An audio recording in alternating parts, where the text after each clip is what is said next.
And you'll just let me know when it runs, right? Absolutely. And I'll be happy to tweet it out at that point. So yeah, I'll tag you in it. Yeah. Well, shoot me an email too, because like I'm not looking at my Twitter mentions too much this week. So sounds good. Yeah.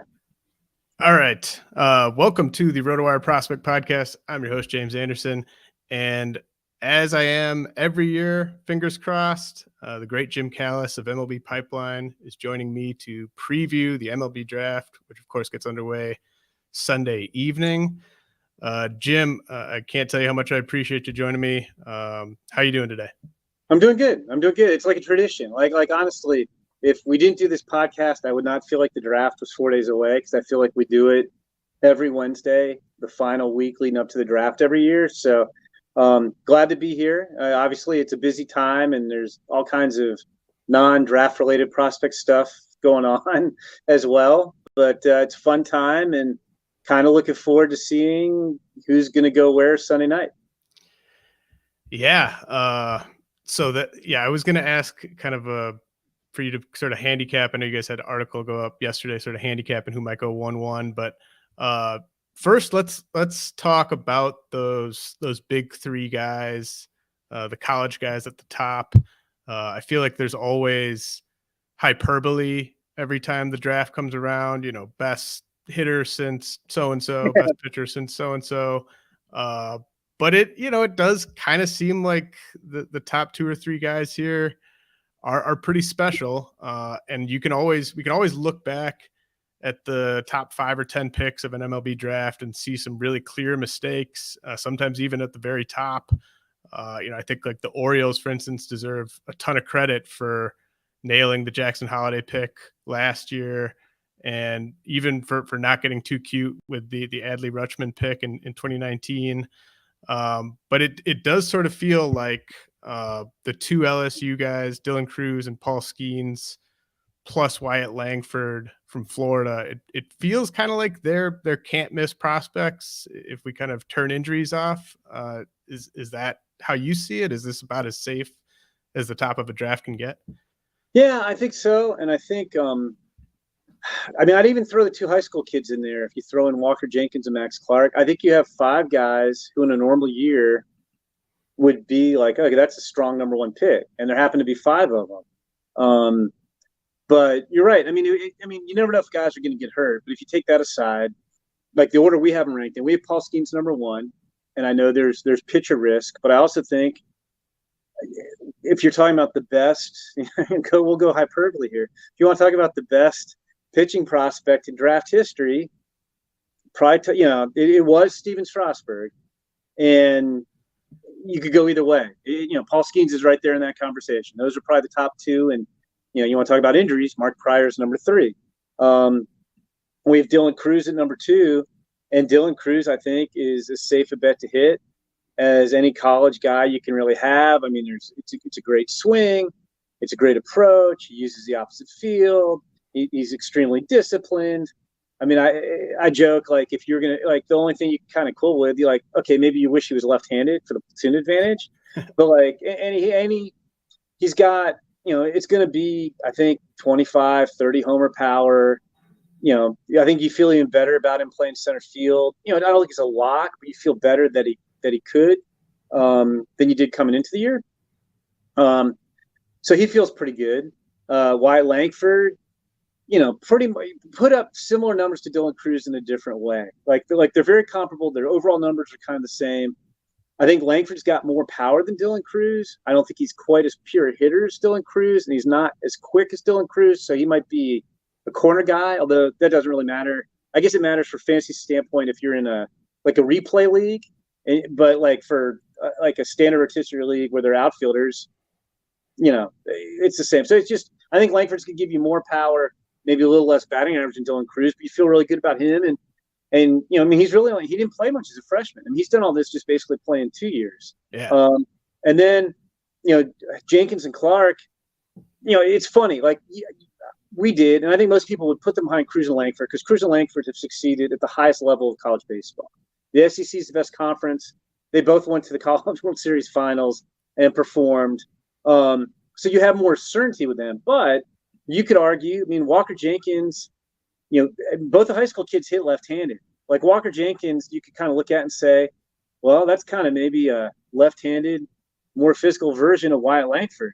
He just hasn't done it in the SEC. And Max Clark, I don't think has the power these other guys have. It's more average power. But Max Clark could be plus hit, plus speed. He's the quickest and most athletic of these guys. I mean, he's got, 4+ tools or better and average power. So all 5 of these guys are super interesting. And like I said, I mean, in a normal draft, you'd feel pretty good. Like we have Max Clark ranked 5th, but I think in most drafts, you'd be like, hey, Max Clark, that's a little bit better than average number 1 overall pick.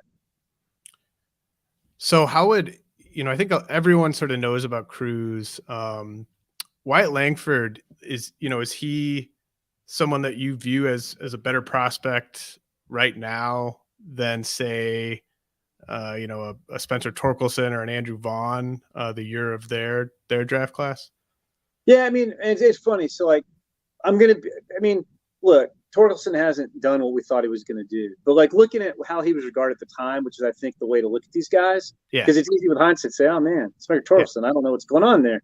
But, I mean, guys were going crazy about Spencer Torkelson. They were saying he's the best college hitter in maybe a couple decades, could almost go straight to the big leagues. So I don't think he's as good as Spencer Torkelson. Spencer Torkelson had done it for 3 years. Langford's more athletic. Like, Langford's probably a corner outfielder as opposed to a first baseman. Torkelson was a better prospect. I think you'd probably put Torkelson ahead of him for both hitting ability and power potential at the same time. Andrew Vaughn, I'd say he's a better prospect than Andrew Vaughn because of the position. Like, I think, I mean, if you had to pick one, you'd maybe say Andrew Vaughn maybe was a little bit better hitter, but Langford had more power. Pretty comparable, I think, offensive players. But I think Langford's going to have more positional value for you. Whereas Vaughn, you pretty much knew Vaughn was 100% first base. And like I said, Torkelson, you kind of suspected that too, but the bat was crazy good. And then with Clark and Jenkins, I know because the whole theme with last year's class was just the loaded, the prep position players up top. I don't think, Jackson Holliday's been just so outstanding. It's tough to say you'd take one of these guys over them. But like you wouldn't, because I think the separator would be the Jackson Holliday was a shortstop and Jenkins and Clark are outfielders. How about versus, say, Drew Jones, Termar, Elijah Green from last year? Yeah, like so. And I was going to say offensively, Jenkins has more power than Holliday, but Holliday's a better hitter than him or Clark. So, like, versus Drew Jones, I would take Drew Jones as a prospect. But part of that was factoring in you were like he's 70 runner, 70 defense. Like, you're talking about, like, it was an easy comparison. Like he could be his dad defensively. That's how good Drew Jones is. So that would probably be the separator. I think he's a similar offensive player, maybe a little less polished hitter, and we've seen that in pro ball. He's gotten off to a little bit of a slow start. Termar, it's weird. Termar struggled more than I thought he would, although he's been hotter recently. I would probably take those guys over Termar. Termar was some guys were saying Termar was the best high school hitter they could remember, just pure hitter. But I don't think he had any. I think Jenkins' power was better, like at least a full grade better than Termar's. And Max Clark is a better runner. So especially for fantasy purposes, I would take those guys over Termar, although you could factor in second base for Termar too. I think they'd be close. That would kind of be like pick your preference. I think both from a real life and a fantasy standpoint, how do you want to go about it? And then Elijah Green has better all-around tools than all these guys, but there were swing and miss concerns, and those still exist. I mean, he's striking out a ton. So I think you would just say what we said last year when we were talking, because it was a pretty good high school group at the top last year, is that Elijah Green has the highest ceiling of any of these guys, but he comes with the most risk. And I think because of that, you would put him, I guess that's 6 high school guys. He would be 6th on that list. So I sort of teased the odds article that you guys kind of put up yesterday, and I'm just kind of curious. So this went up July 4th. Very interesting read. You guys had Dylan Cruz as sort of the highest percent chance to go 1, and followed by Skenes. Has anything you've heard since that article went up, or how would your take on that sort of stand as of today in terms of odds of these guys going number 1? Because I know you're not allowed to sort of give explicit gambling advice, but there are places where you can gamble on who will go number 1. Yeah. And what's crazy too on that is that we noticed this last year. Like, there isn't that much information out, and so I'm not saying this. I will put in a disclaimer. Like, if I said, like, right now, hey, I think Rhett Lowder's going number 1, and we talked about it, and that got out, Rhett Lowder's odds would, they change. And it's like, the thing is, like the craziest part of this was last year. So nobody knew who the Orioles were going to pick for sure. We thought it was Holliday or Jones, but we didn't really know. And then I think Keith Law earlier in the week, I think he projected Brooks Lee going number 1. And Brooks Lee suddenly became like the second biggest favorite to go number 1, just based on Keith's mock. Yep. And I'm not knocking Keith, but I'd never heard Brooks Lee go number 1. I was just like, that's crazy. It's like the Will Levis. I don't know if you follow football. Like Will Levis, the Kentucky quarterback. Somebody on Reddit said that Will Levis was telling his family that he was going to go number 1 to the Panthers, and so he suddenly became the second biggest favorite. On the betting odds shifted based on a Reddit post.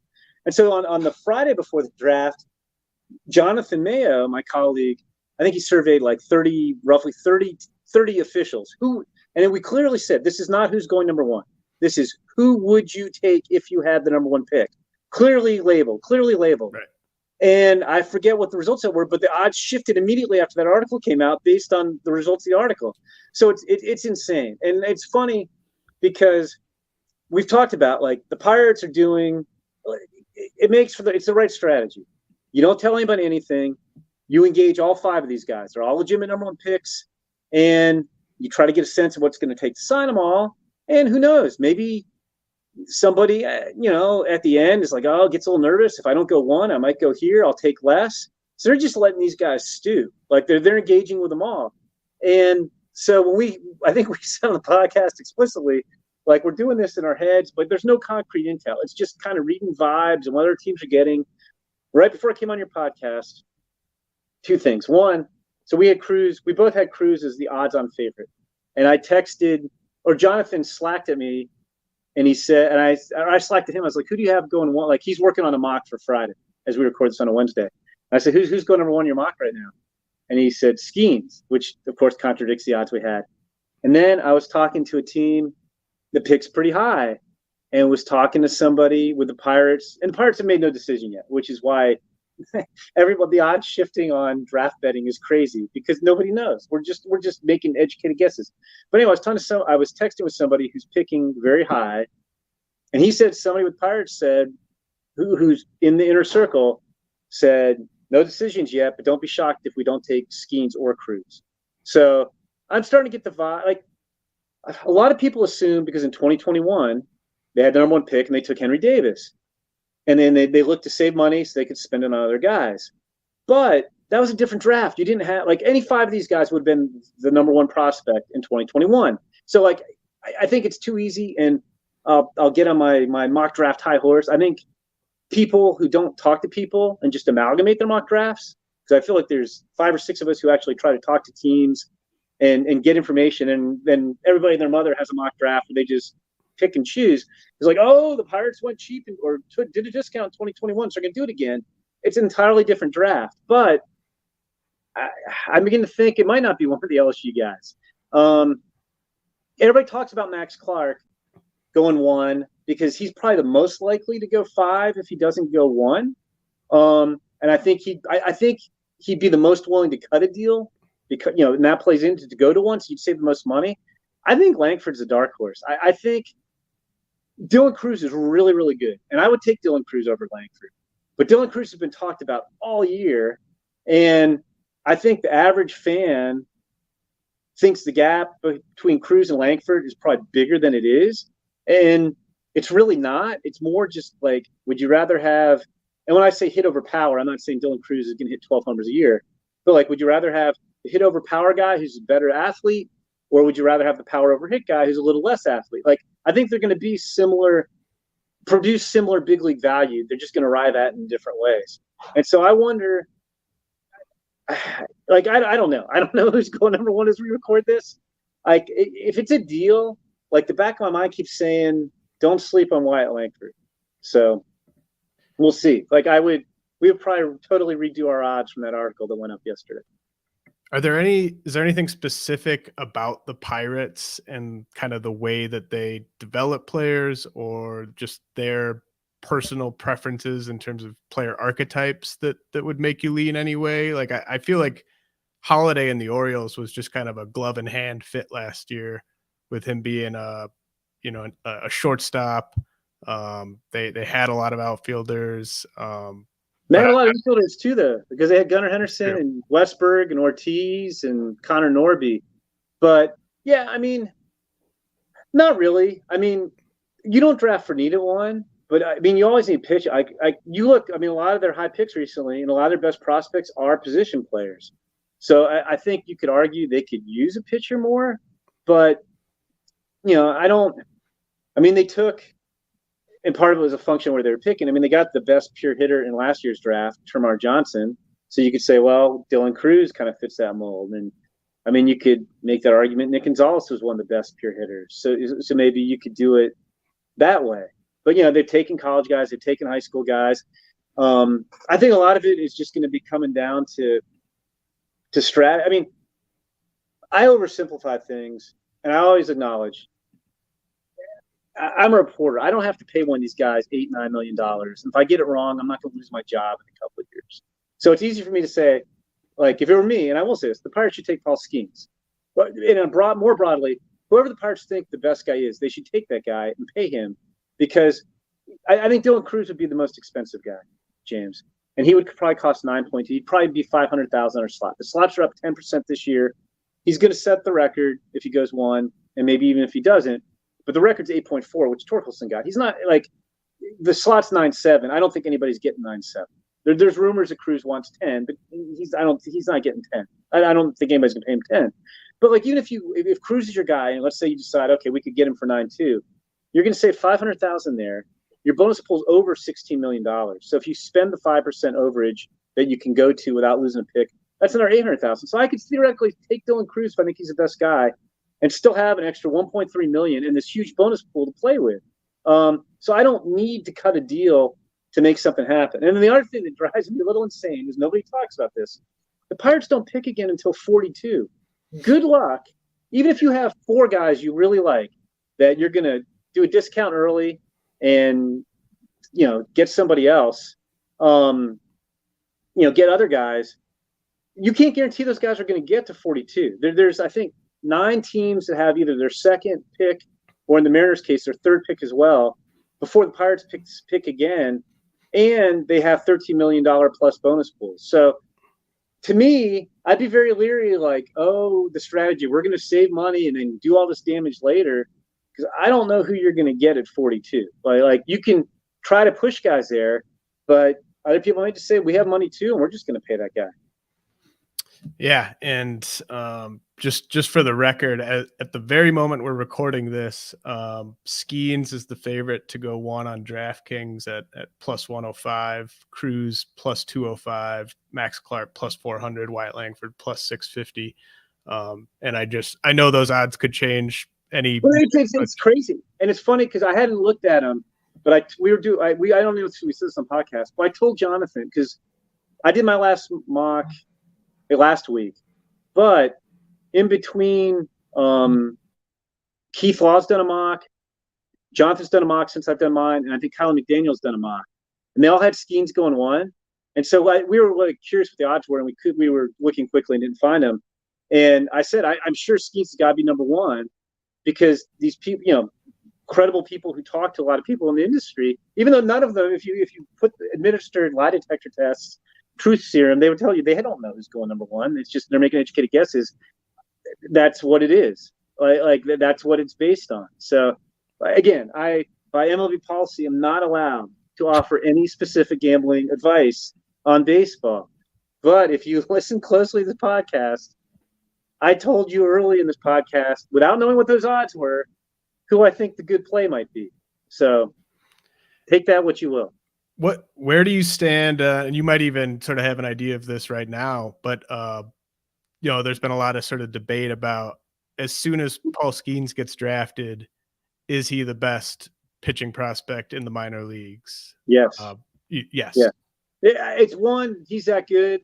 And two, the crazy thing is, and we talked about this, there's like very few, almost every pitcher who's been on our list has either gone to the big leagues or been hurt. Like, so Bobby Miller's our highest ranked pitching prospect right now. But he's going to graduate in 2 days unless the Dodgers send him down. So then our next guy's Andrew Painter. He's been hurt.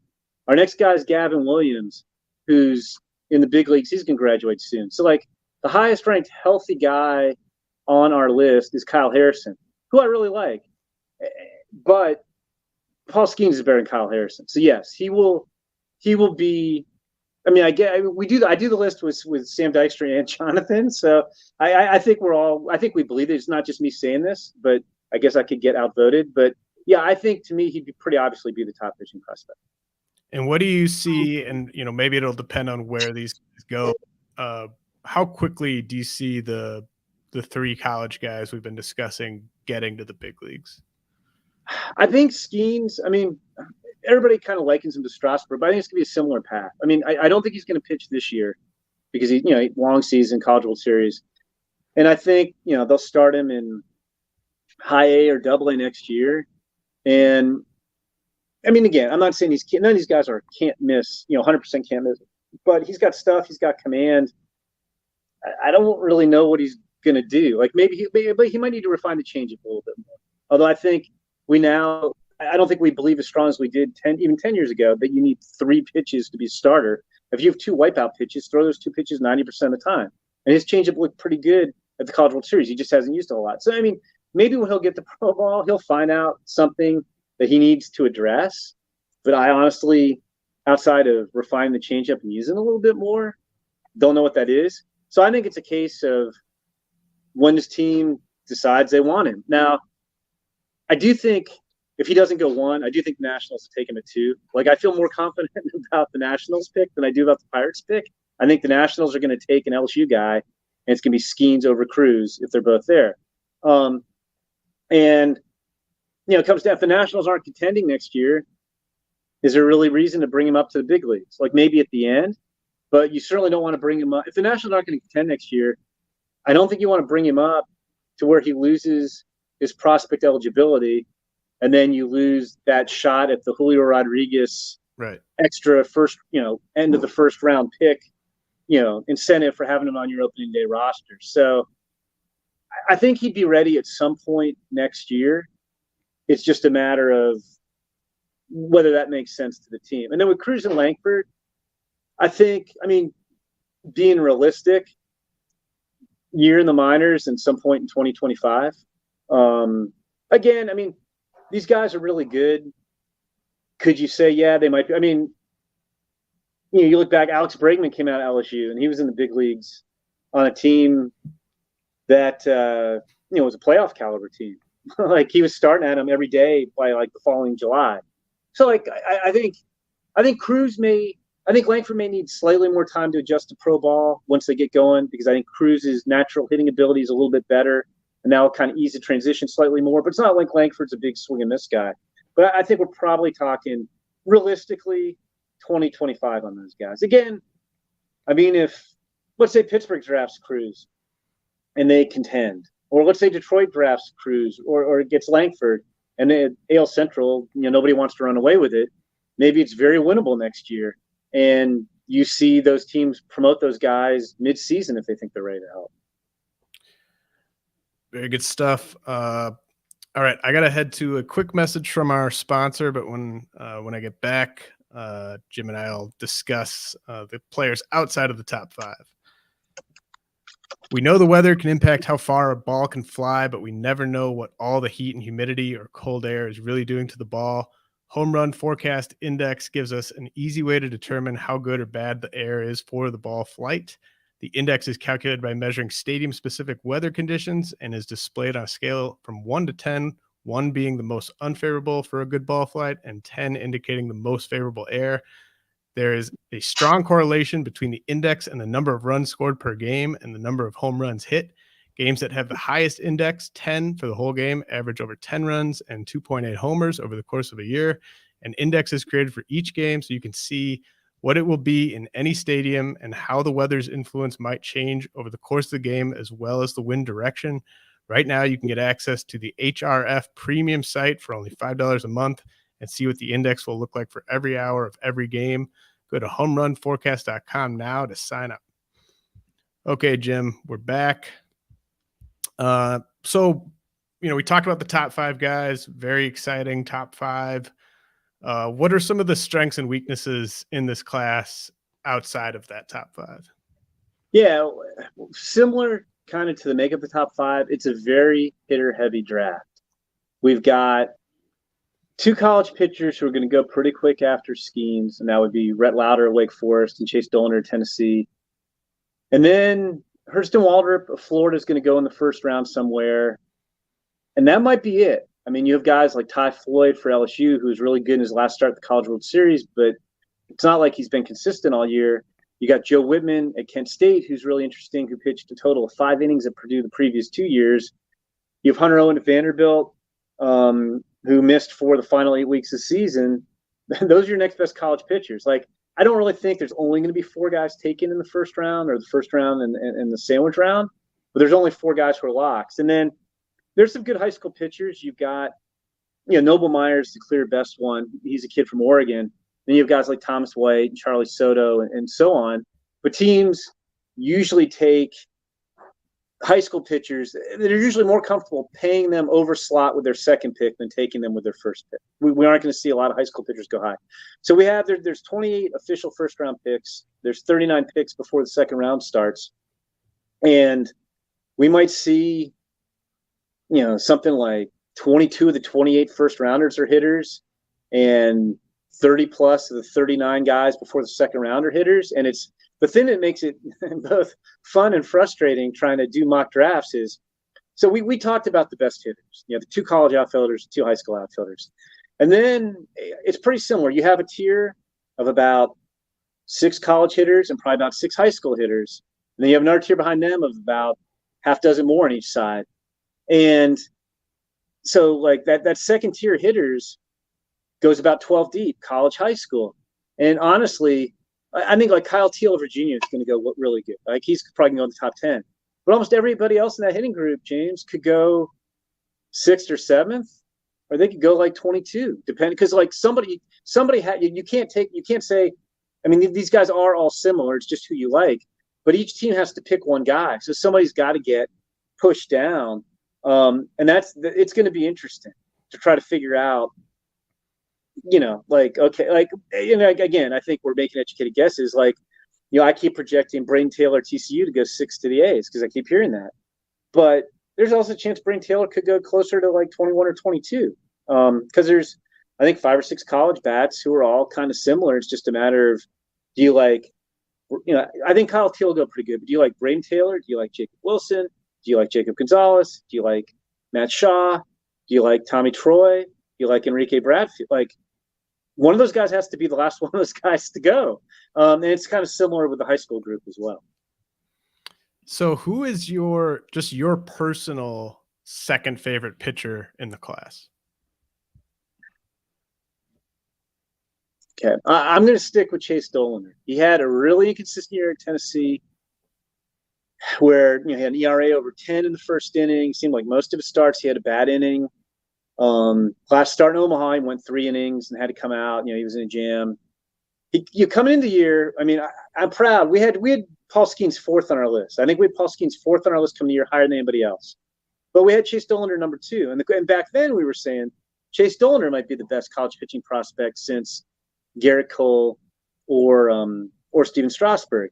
And he just didn't have that kind of year. Like, you could see the stuff. If you watch him pitch, the stuff's still there. It's just not consistent. Like, he's not wild. But last year, I mean, he had plus command. Like he could put his pitches where he wants. This year it's been more erratic. And so like that's a concern. Like if you're investing millions of dollars in him, you wished he had a better year, and he never really kind of snapped out of it. But talking to teams, there's a lot of thought. Like you get some teams are like, I don't know what to do with this guy. Like I don't know how to explain this year. And you get other teams who think for whatever reason he dropped his arm slot and it messed up his command, and it's why he wasn't as sharp. And they think it's a simple fix. You get his arm slot back up to where it was as a sophomore, and you're going to get Chase Dollander as a sophomore. So I would take Dollander's ceiling over Rhett Lowder's floor.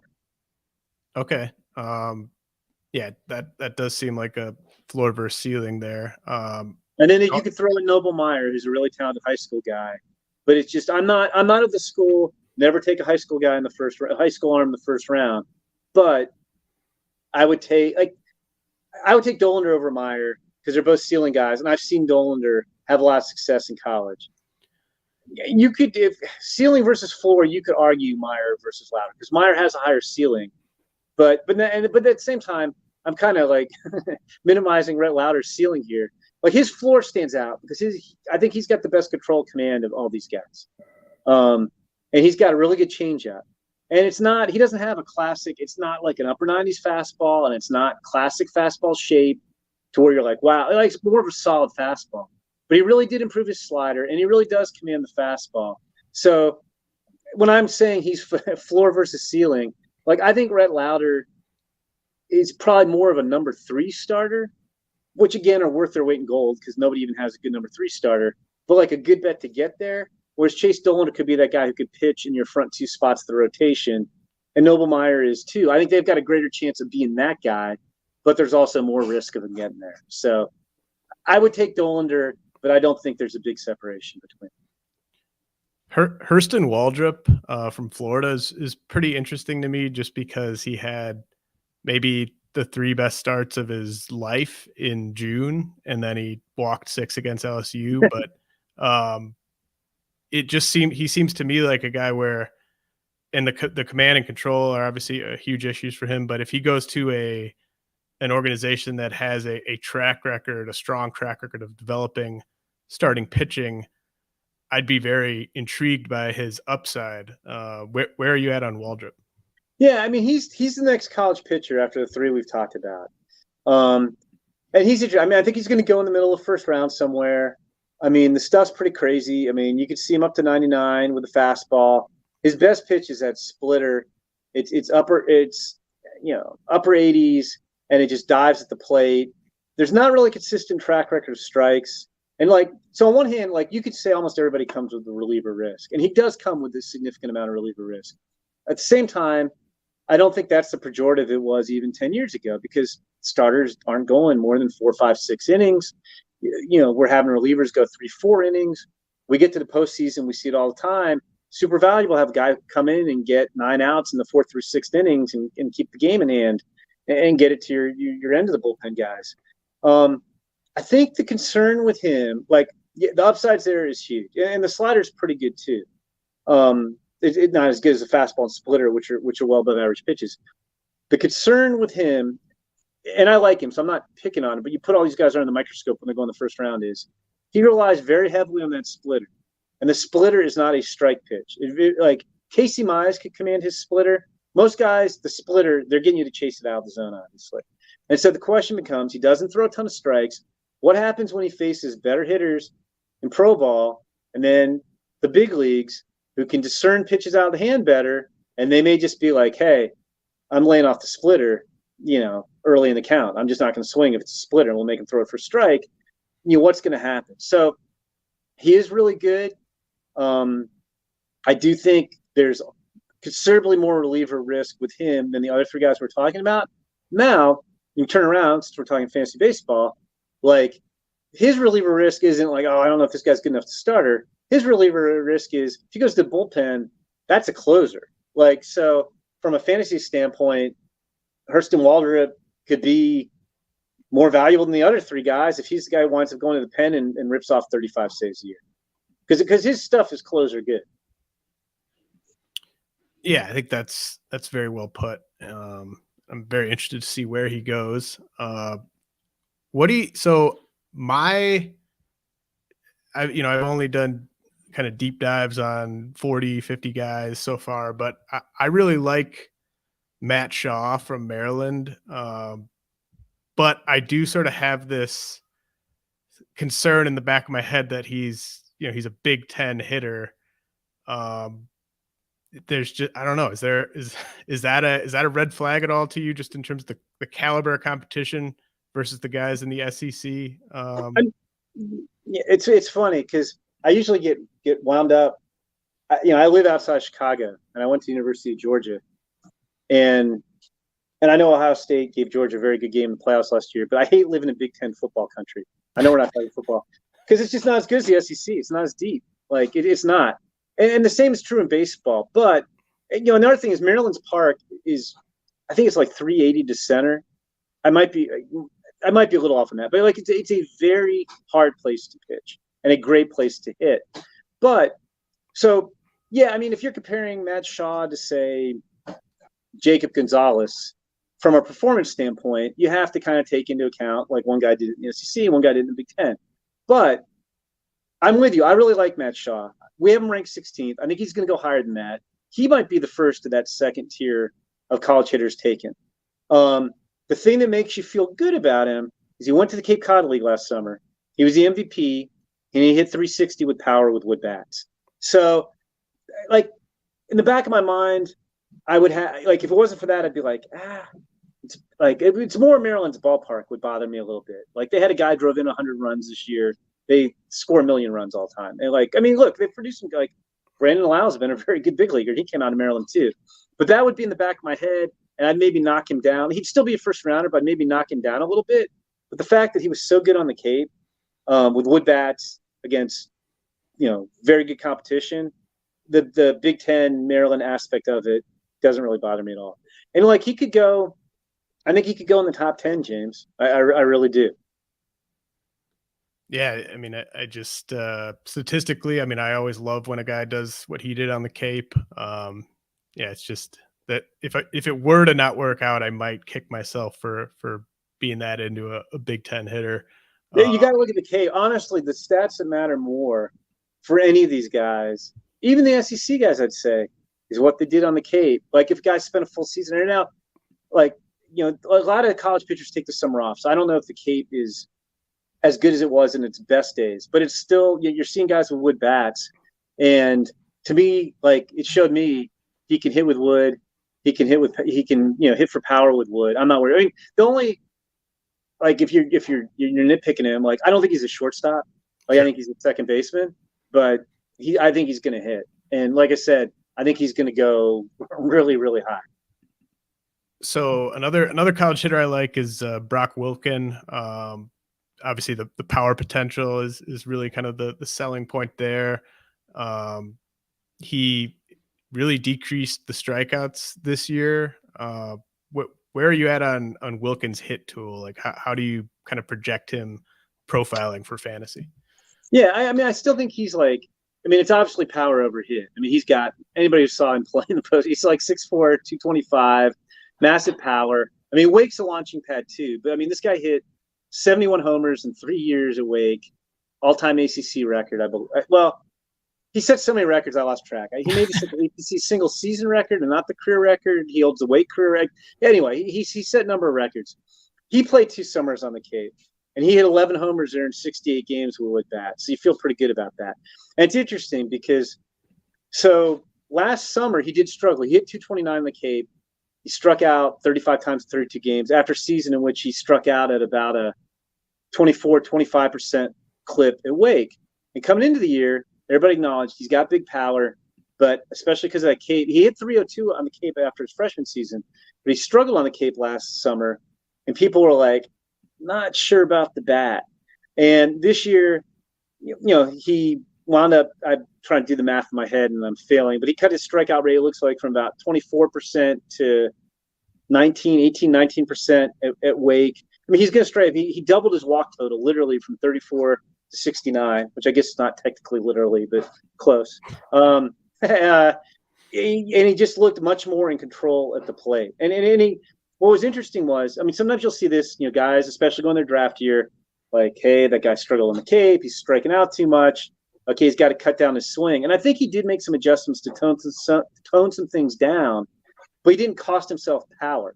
Like, that's the thing. Like, if he hit 345 at Wake and walked a lot more and struck out less and hit 16 homers, it'd be like, well, which version of Brock Wilken do we want? But I think you're looking at a guy who, is probably a 45 hitter on the 20 to 80 scale. So what's average big leaguer hit right now? Are we down to like 253, something like that? Yeah. So I mean, I could see him being a guy who hits like 240, 250, but with a ton of power. And I think from a fantasy standpoint, I don't think he's going to be a Gold Glover, but I also think, and I'll give him credit, because like sometimes like his ticket is his power, but he's worked hard to become a better defender. And I think coming into the year, it was more like he has a really good arm, but like I don't know if he can play third. To okay, like not a lock, but it seems a lot more viable. He's he'll certainly get every chance. So I'm feeling just as good as I did about Brock Wilken's power coming into the year, and I feel better about his bat, and I feel better about his ability to stay at third base. So he's going to be another one of those guys. I didn't even put him in that second tier of college hitters. I have him like kind of at the top of my third tier. But again, I mean, if you told me Brock Wilken won 15, sure, I could believe that. And then that pushes somebody else down. It's going to be fascinating because there's so much variance in where these guys can go. So another guy that I'm pretty excited about is Tommy Troy, but he seems like he's good at everything, but there's maybe not the one standout tool with him. Does Tommy Troy, does he remind you of anyone? Do you have a good sort of feel for how you see him profiling at the big league level? Yeah, it's funny. It's like this isn't the best comp because they're in the same draft. He kind of reminds me of Matt Shaw, to be honest. I mean, they're both right-hand hitters. They're roughly the same size. I don't think either one was really shortstop big league level. But those dudes can really hit. Matt Shaw was MVP of the Cape. Tommy Troy won the Scouts Award, I think, is the best prospect on the Cape. I think they both can hit I think they both can really hit. I think they've got more power than you think from a guy who's, 5'10", 5'11", 190 or so pounds. They both run pretty well. So, and that's what's kind of thrown doing these mocks into chaos. I feel like he and Tommy Troy are moving up, but then who's coming down? Mm-hmm. But that's who he reminds me of. I mean, that doesn't do anything for your listeners who maybe haven't seen these guys play, but I think they're very similar players and very similar track records. Tommy Troy probably faced better competition in a more realistic ballpark at Stanford than Matt Shaw did at Maryland, but they both proved themselves on the Cape. And yeah, I mean, Tommy Troy's another guy. I think he could go around 10. And again, I mean, we're not even talking about teams cutting deals, which is always going to happen here or there. You might have somebody cut a deal and maybe one of these guys goes 6 or something. But he's on the rise. He's on the rise. You're doing a good job, James. You're picking all these guys who are on the way up, I think. Absolutely. Well, this next guy, Chase Davis from Arizona, he's been getting a ton of buzz in fantasy circles because of the exit velocities and the plate skills this year. But it was obviously a big jump up in terms of the swing and miss, the swing decisions this year compared to the rest of his career. Are you kind of a full-on believer in Chase Davis, what he showed as a junior, or should there be some skepticism just kind of based on how big of a jump it was relative to his past performance? Yeah, I mean, he performed pretty well last year, but I mean, he hit 290 versus 360, and like you said, I mean, his strikeout numbers came way down. The power was pretty similar. I'm not going to say full-on believer. I pretty much believe in Chase Davis. The thing that would bother me a little bit is if you look at the 2 summers he's hit with wood bats in the Northwoods League, which is one of the best summer leagues. It's not the Cape, and the Cape Cod League, he's hit 208 with 4 homers and 211 plate appearances. So, again, I mean, there's guys who've struggled on the Cape and gone on to have, very good big league careers. But so that like he did everything you wanted to see out of him this year. Like he improved the plate, he made better swing decisions, he cut down the strikeouts without sacrificing power, and had a really nice year. That would just bother me a little bit. The strikeouts weren't horrible. It's about a 22% rate, which is high. But again, the 208 and the 4 homers and 211 plate appearances, that like for me, and I'm not just drafting off Cape stats, I'd feel more comfortable taking Matt Shaw or Tommy Troy over Chase Davis because I just haven't seen Chase Davis perform with Wood. How do you compare Pac-12 pitching to, like, I guess the Power 5 conferences? What's sort of the hierarchy in terms of the caliber of pitching? Obviously, SEC's up there in the top spot, but then how would you? I feel like ACC is probably there. I mean, maybe that's just the Wake and their pitching lab, and they're going to have like 5 guys go in the first 3 rounds this year, pitching wise. That jumps out at you. And one of those guys. I mean, one of the best pitchers. The guy maybe had the best stuff in their staff, had Tommy John surgery, or I guess he had an internal brace, not Tommy John, and didn't pitch this year. And they still have the best pitching staff in the country. I'd go I think I'd go SEC, ACC, and then probably Pac-12, Big 12, Big 10, like that. And not to knock the Big 10, but this isn't football or basketball. Like, I think the Big 10, I don't want to get in trouble with the Big 10.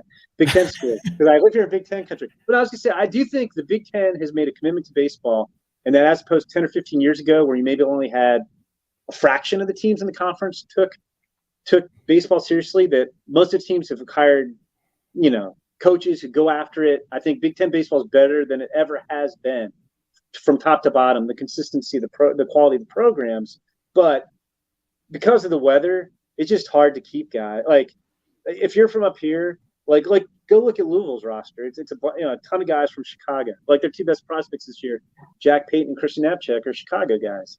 And like, if you're from up this way and you're really talented, I'm at an SEC school. I'm bringing you in, on a football weekend when it's 80 degrees in October, and you can come enjoy that when it's like 45 degrees up here. Most of those guys go to the warm weather school. So I think the Big Ten's on the bottom of that. Yeah, I went to University of Minnesota, and there you go. That checks out. We'll go back to Joe Mauer. Joe Mauer, loved Minnesota, good Minnesota kid. He's going to Florida State. He wasn't going to stick around and play for the Gophers. That's what happened. So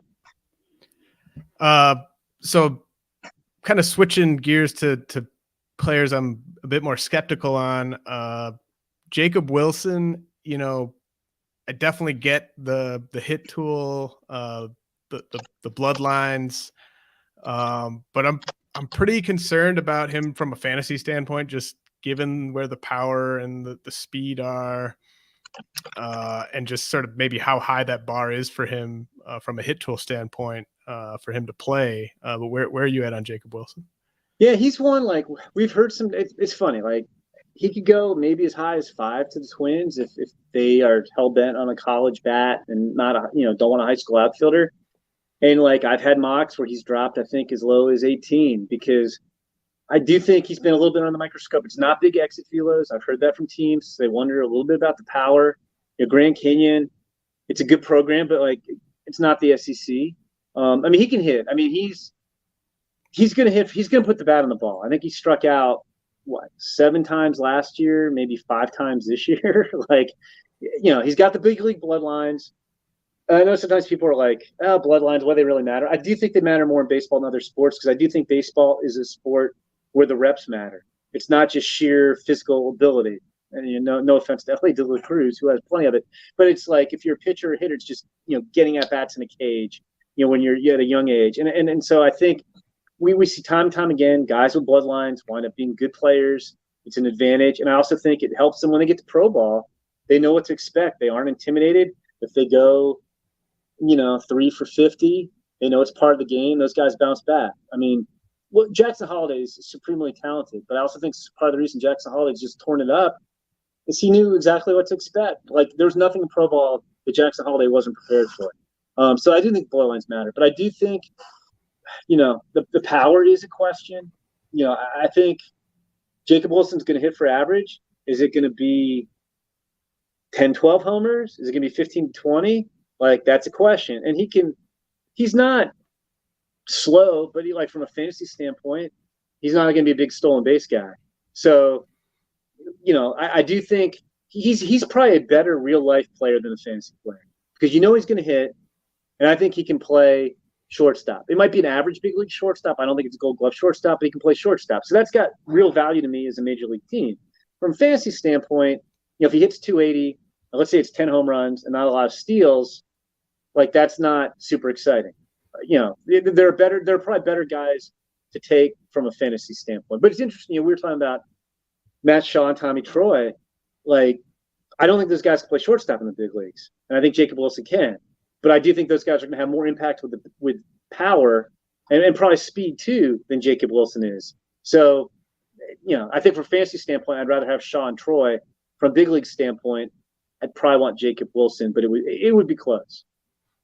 Are you hearing anything about anyone in the first round or first 50 picks or so with significant signability concerns? Not really. I mean, the high school pitchers, you're always going to have the question because teams never take the high school pitchers as high as anybody who does a list in the media ranks them because of the risk. So you never know which of those guys are going to wind up in school. I mean, I'd say just looking at our list, probably the highest ranked guy. If the question were who's the highest ranked guy on your list who you think's going to go to college, my guess would probably be at number 44. There's high school shortstop from Arizona named Rock Chalowski, really good shortstop. But I think it's a really strong commitment to UCLA. And there's probably at least 8 or 10 high school shortstops. Some of them will move. He won't. But 8 or 10 high school shortstops are going to go in the top 40 picks. So they can't all go in the top 40 picks, and you probably can't pay them all. So he might be the most. But I haven't heard, just to talk about two guys who were big names in this year's draft, Dylan Cruz and Kyle Teal pulled out of the last draft. I want to say Kyle Teal pulled out early, and I think Cruz pulled out close to the draft when he wasn't going to go as high as he wanted to divert him from LSU. I haven't heard that player X wants $5 million, and if he doesn't get it, he's going to school type of thing to where, for a guy who's not going to get that kind of money. So we haven't heard. I mean, I'll be honest on that stuff. You more kind of find out about that when the guy doesn't go on day one, and then the last chance to pay those guys is really big money is early day 2, third round. And then if you get through the third round, Brock Porter last year was an exception because the Rangers pushed him to the fourth because they didn't have a third round pick. But if the big money guys don't go early on day 2 at the top of the third round, then they're probably going to college. But I haven't heard a ton of talk about specific guys. I think Chalowski's probably the biggest. Did anyone really help themselves or really impress you specifically at the combine? Yeah, I mean, it's funny because the most important stuff at the combine for the vast majority of players, because these guys have all been scouted. There's video of them all, played summer ball or summer leagues. A lot of the top guys don't work out, because Dylan Cruz with the College World Series, but let's say he hears the combine. What's Dylan Cruz doing BP is going to do? So the on-field stuff doesn't really matter as much for the most of the guys as the interviews with teams and the medical exams with teams. So they know what they're dealing with medically. That said, I think the biggest thing the combine can do, the biggest class of player that the combine can help is a guy who had physical questions, and you'd like to see him throw again or hit again. And so to me, the guy, I think clearly it was Cameron Johnson, who's a left-hander from IMG Academy in Bradenton. And he had, I've lost track of what type of tendonitis. He had tendonitis this spring. So he was kind of making a push up towards the first round, and he came down with, it was elbow tendonitis. And so he missed the second half of the season, and he came back for the Florida All-Star game about a week before the combine. But so at the combine, he pitched, and granted, now this is going to sound silly because he pitched for 3 minutes. It wasn't like he pitched in a game and went 6. But he looked perfectly healthy. He was throwing hard. The slider looked good. It was good spin rates. he's so physical. He's like 6'5", 240. He looked really, really good. So I'd say he helped himself. I think Hunter Owen from Vanderbilt helped himself. He was a guy who missed 4 of the final 8 weeks. And he didn't I don't think he went full throttle. But, I mean, he threw for 3 innings. I don't know. We aren't privy to the actual results of the medicals, but he took a medical exam. And I assume if that went well, like I think he helped himself because it was, again, you got to see him throw. It looked good. Didn't look like he was laboring. The stuff was there. You feel good. So probably those 2 guys. I mean, there are a lot of guys who took great BPs, like Brandon Winokur and George Walcott. I mean, a bunch of guys do. Kemp Alderman's one of my favorite kind of non-first round sleepers from the SEC. But like we knew those guys could mash baseball, so like that wasn't a shock. It was just kind of reinforced. It was fun to watch, but it was just kind of reinforced. Like if you didn't know Kemp Alderman could crush the ball, like he's hit I don't know how many balls, like 450 feet and 110 plus mile exit velocities this spring at Ole Miss. I don't know. Like you weren't watching. Like so watching him put a ball to like the left of the batter's eye at Chase Field was like, yeah, that's the with a wood bat. I was like, okay, like doesn't shock me. Do you want to give your annual PSA on how much age matters for someone like like Walker Martin, for instance, being one of the older high school guys in the class? Well, now you're just trying to bait me, James, because I hate the age argument. I mean, my quick version.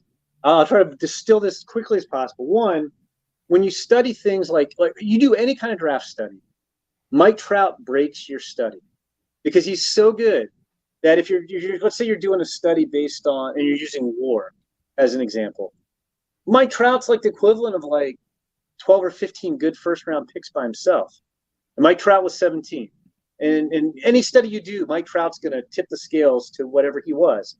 And I get the argument that the 17-year-old guy versus a 19-year-old guy, if everything were equal, but it's rarely you have 2 identical prospects and one 17, one 19. If it's equal, I get the younger guy has more room to develop. 100% get that. But a couple of years ago, Bobby Witt was 19 years old, and I had a pretty notable, reporter, blogger go after me on Twitter. Like, couldn't believe I called Bobby Witt the best shortstop prospect since A-Rod, because of course he's 19. I was called irresponsible. And I think Bobby Witt's on pace for 20 homers and 50 steals this year. You got to look at the player. Manny Ramirez going way back was 19. But yeah, so Walker Martin is a 19-year-old shortstop. And there are some teams that are going to hold that against him. Aiden Miller from Florida. It's weird. Like Aiden Miller, I don't know how much if you've done a deep dive on him, James. Yeah. Was the best hitter on the showcase circuit last summer. He was the best. He was better than Mac Clark. Walker Jenkins was hurt. Anybody you want to say. Aiden Miller, best hitter on the showcase circuit. Hit for average, hit for power, performed in games, looked great. Well, 2 things. He could go in the middle of the teens. He might go lower. But, to me, that guy should go closer to 10 because I'm all in on the bat. I'm in on the power. Fully believe. But he's 19. He turned 19 a month ago. So some teams automatically not taking Aiden Miller in the first round. And he broke his hamate this spring. So he didn't play a whole lot. And so teams are like, well, I'm oversimplifying this. We didn't get to see him play, to see it with my own eyes again this spring. And it's like, okay, but it's not like his hand got chopped off. He broke his hamate. Guys come back from that. It's not going to affect him long term. So I think somebody's going to steal Aiden Miller. That guy should go, I don't know, 8, 10, 15, no lower than 15. But between his age and the fact that he missed a lot of time with the hamate, he's going to get dinged for it. And you can go back and look, I guess it was 2019 draft, back-to-back picks. Brett Beatty, everybody was killing Brett Beatty because I think Brett Beatty was 19, maybe 19 and a half at the draft. And then the Blue Jays cut a deal with him at 12, a below select deal. But I remember telling one team was we wouldn't take Brett Beatty in the first round at all, even though they acknowledged he was one that arguably as good as any high school hitter in the draft. We won't take him. And I was like, well, what if he doesn't sign? And he goes to Texas and plays for the Longhorns for 2 years. And he's a draft eligible sophomore and tears it up. And the guy laughed. He's like, oh, we take that guy in the first round. So it's the same player. And Brett Beatty also was young for his league, every league he was in, even missing a year to the pandemic. and got to the big leagues at age 21. So like that stuff drives me nuts. And the player taken after Brett Beatty was 17, Keone Kavako.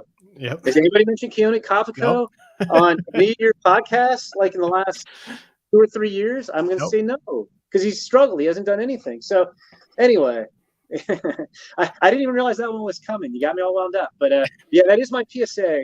Do not get too enthralled with age. Yes, if I had 17-year-old Brett Beatty and 19-year-old Brett Beatty and they were the same guy, I'd rather have 17-year-old Brett Beatty.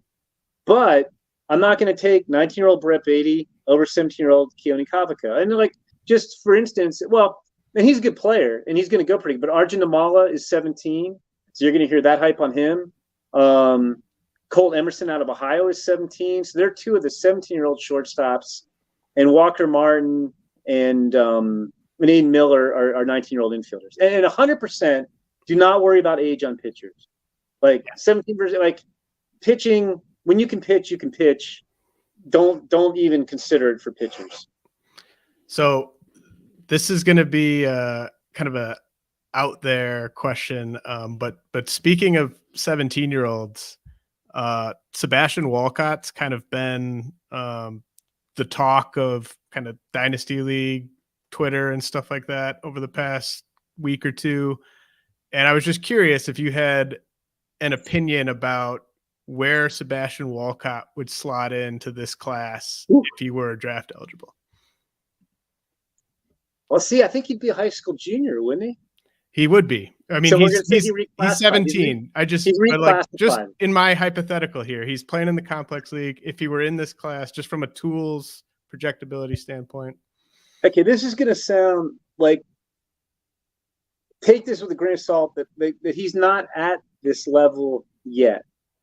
But like, couldn't you look at him and look at the exit velocities, maybe the speeds a tick slower, and the arm strength? But couldn't you look at him a little bit and be like, that could kind of be Ellie De La Cruz? Like, yeah. I don't think Ellie De La Cruz was doing this stuff at age 17. So it would be interesting. Like, man, if he was like a high school junior who reclassified into this draft, so you really wouldn't have a lot of history on him, because we'll assume he's moved from the Bahamas and he's gone to an American high school, but we didn't see him on the showcase circuit. Whew. I mean, he'd go in the top 10 somewhere. Like, I don't think he'd go over the 3 SEC guys, just because you have more certainty. I mean, it's funny because I think a lot of people don't even know who Sebastian Walcott is. I mean, Sebastian Walcott probably has a higher ceiling than Walker Jenkins and Max Clark, but you probably have a better feel for those guys because you've seen them against more competition. Yeah. I mean, it'd be interesting. Like, what do you do? Like, do you take Sebastian Walcott or do you take Rhett Lowder or Kyle Teal? Like, yeah. So I'll say top 10. Okay. I think those two, it would be kind of like an Elijah Green situation where you're like, man, those tools are just ridiculous. So yeah, somewhere in the top 10. Maybe the Pirates would deal with him and he'd go 1. I don't know. Well, I think top 6 is probably where I think you would go for just fantasy purposes. Somewhere in with either 6th behind those top 5 or in that top 5 somewhere. So one guy that I knew nothing about going into the draft last year. This is the last one, and then I'll let you go. But Xavier Isaac goes to the Rays.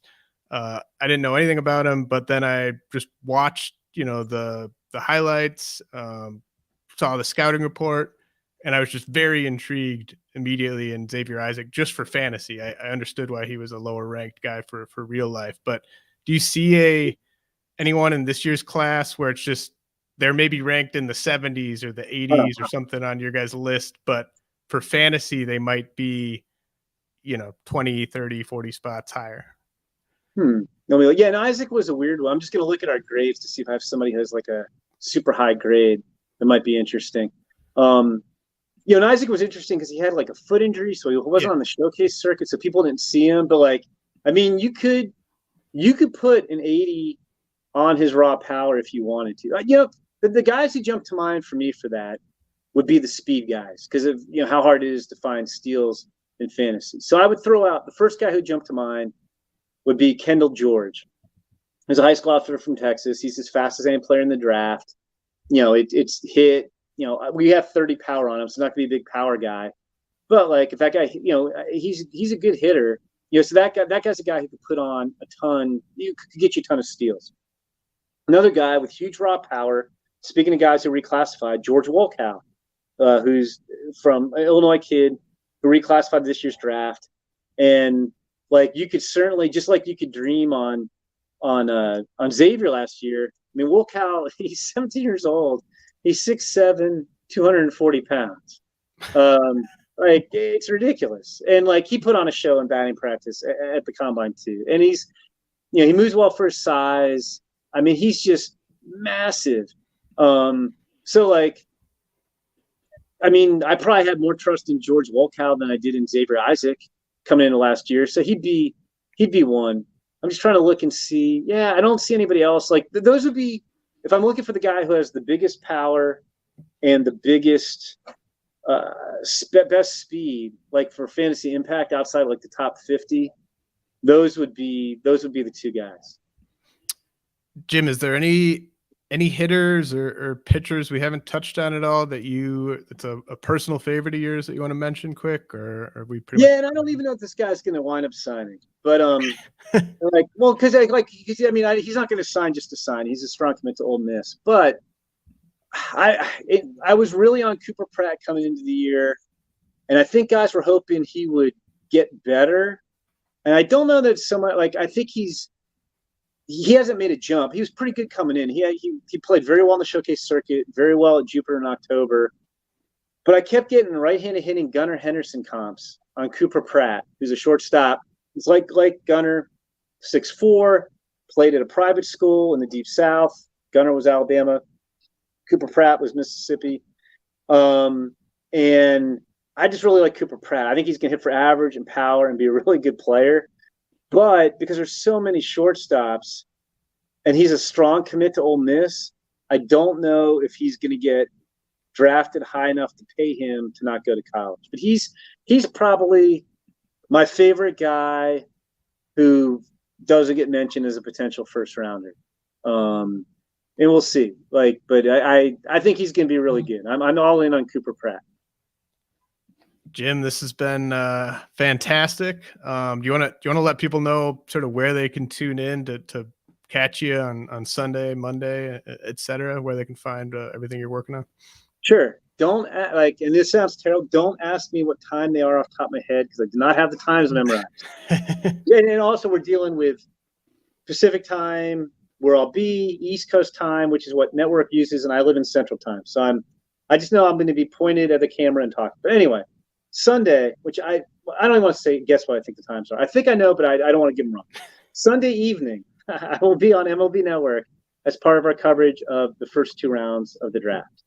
And then Monday, I think early afternoon, I'll be on, I think it's just streaming only on .com. Jonathan Mayo, Melanie Newman, and I will cover rounds 3 through 10, which are, I'd call it a pick a minute, but it's teams pick as quick as they want. So you might start talking about a guy and then a producer's in your ear going, 5 seconds, Brewers are about to pick. So that's chaos. And then day 3, we're on standby. It's just you just get the raw conference call, the audio of that, of teams picking guys. Very exciting. Royals pick, redraft, R176542, so-and-so, whatever. But we're on standby in case there's a problem with the conference call. We have to hop on and fill. So we kind of have our feet up on the desk, but we spring into action if in the 15th round somebody takes an ineligible player or the Cardinals' phone connection goes out or whatever. Well, we're there. So day 3 on Tuesday, I'll be writing a bunch more, but I will probably not be on camera as much. Well, very excited to follow along with all of that. I'll probably be writing instead of watching day 3 as well, but really appreciate you taking the time again, Jim. Thanks as always. Oh, no, I enjoy it, James. You always ask good questions. And like I said, it would be weird. Like if you hadn't asked me, I probably would have gotten to today and been like, wait a minute, why am I not recording the RotoWire podcast with James. What's going on here? So, no, I enjoy it every year. I look forward to it. And you always ask good questions and make me think about guys. So I always appreciate it. So thanks for having me on. Thanks a lot, man. You're the best.